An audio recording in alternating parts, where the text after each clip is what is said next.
తప్పురా, పాపంరా. నా కోడలు అమాయకురాలు. దాని జీవితాన్ని ఇలా అన్యాయం చెయ్యాలని చూడుకో. మరి నీ కూతురు జీవితాన్ని నేనేం చేసుకున్నా మీకోకేనా?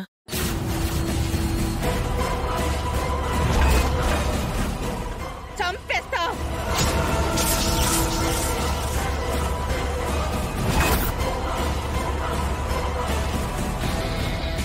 జాగ్రత్త.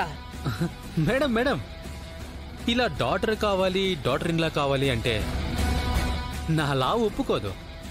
ఏదో ఒక్కటే డిసైడ్ చేసుకోండి. నేను మీకు టైం ఇస్తున్నాను, తీసుకోండి.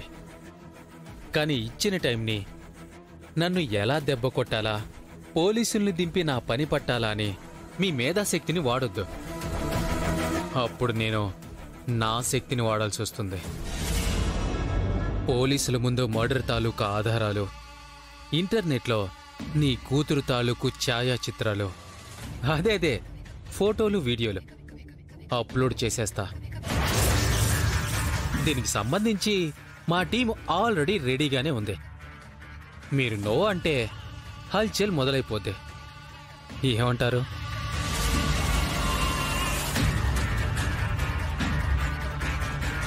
కూతురు జీవితం కావాలో, కోడలికి న్యాయం చేయాలో త్వరగా డిసైడ్ చేసుకొని చెప్పండి. ఇక తమరు బయలుదేరచ్చు.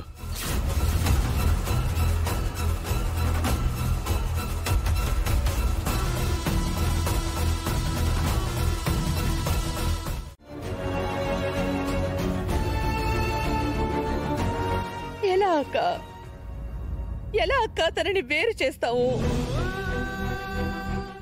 తప్పక్క, తప్పు. ఆనందా, నువ్వన్న దాంట్లో తప్పంటూ ఏం లేదు. శరణ్య ఇంటి కోడలే అయినా కూతురు కన్నా తక్కువేం కాదు, ఒప్పుకుంటాం. కానీ మనకెదురైన పరిస్థితి గురించి ఒక్కసారి ఆలోచించానందా. లహరి అరెస్ట్ వల్ల ఈ కుటుంబం తీవ్రంగా నష్టపోతుంది. ఈ సంఘటన బయట మన బిజినెస్ కాంపిటేటివ్స్ అందరికీ అవకాశంగా మారుతుంది. ఇది తప్పని పరిస్థితి ఆనందా. దర్శన్ శరణ్యలతో మాట్లాడి విడాకులకి వాళ్ళని ఒప్పించు.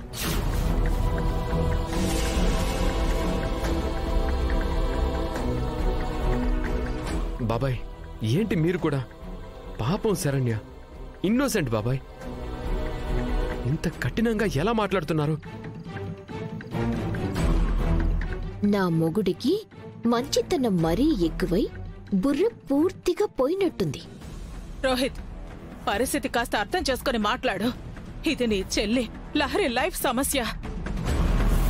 అమ్మా, శరణ్య లహరి ఇద్దరు వేరువేరు కాదు. న్యాయం కదమ్మా ఇక్కడ ముఖ్యం. ఆ మధ్య జరిగిన ఇన్సిడెంట్ మూలంగానే కదా మీకు శరణ్య మీద కాస్త నెగిటివ్ ఫీలింగ్ ఉంది. అదే ఇప్పుడు తనకి శాపంగా మారింది. అందుకే మీరంతా కలిసి తనని లైట్ తీసుకుంటున్నారు. అర్థమైందమ్మా, అర్థమైంది. రోహిత్, మరీ ఫ్యామిలీని అలా రాంగ్ పర్సెప్షన్తో చూడకు. వాళ్ళిద్దరికీ విడాకులు ఇప్పించడంలో నీకు తప్పెందుకు కనపడుతుంది చెప్పు? పెళ్ళైన నాటి నుంచి దర్శన్ శరణ్య భార్యాభర్తల్లాగా ఏనాడైనా కనిపించారా? లేదే.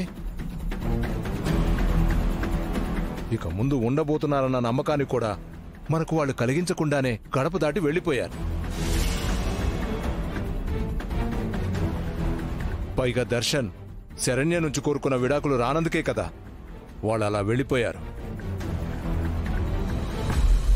ఇదంతా ఎందుకు నువ్వు ఆలోచించలేకపోతున్నావు రోహిత్? ఆనంద, ఈ విషయం మీద ఇంక చర్చ అనవసరం. నువ్వు శరణ్యతో మాట్లాడు, తన్ను ఎలాగైనా ఒప్పించేయి.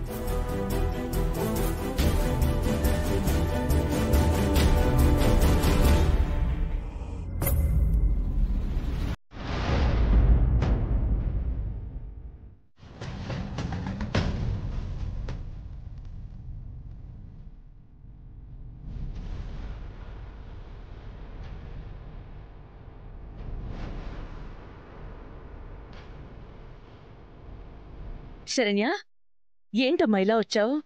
ఒకసారి మిమ్మల్ని కలిసి వెళ్దామని వచ్చాను అత్తయ్య గారు. మావయ్య గారు, పెద్ద మావయ్య గారు, పెద్ద అత్తయ్య గారు అందరూ బాగున్నారా అండి? బాగున్నావు.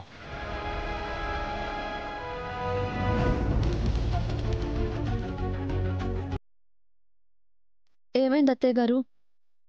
అంతా దేని గురించో ఏదో సీరియస్ డిస్కషన్లో ఉన్నట్టున్నారు.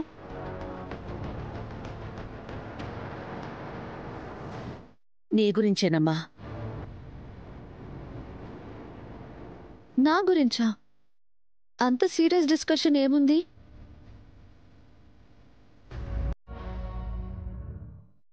అదేనమ్మా, కొత్త కాపురం కొత్తిల్లు కదా, ఎలా ఉన్నావో ఏంటోనని ఇంట్లో అందరూ ఆందోళనలు పడుతున్నారు.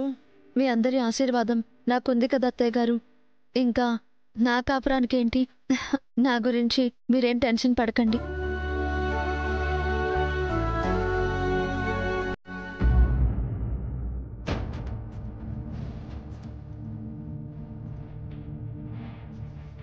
శరణ్య, నీతో కొంచెం మాట్లాడాలి, రా.